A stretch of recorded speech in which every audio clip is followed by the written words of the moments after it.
Solving this linear equation, we have to do cross multiplication.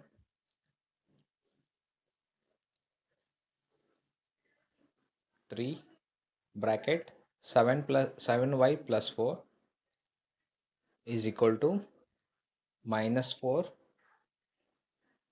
bracket y plus 2.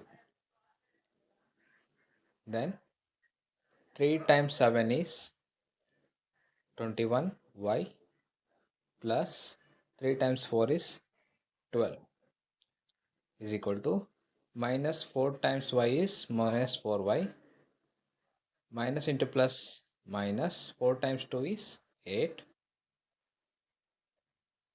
21y you have to write as it is.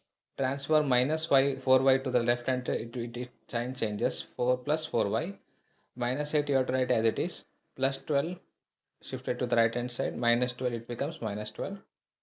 21y plus 4y it becomes 21 plus 4 25y, minus 8 minus 12 we get minus 20. Therefore y is equal to minus 20 divided by 25. 5 4s are 20, 5 5s are 25. Therefore y is equal to, we get y is equal to minus 4 by 5. That's our answer. Thank you for watching.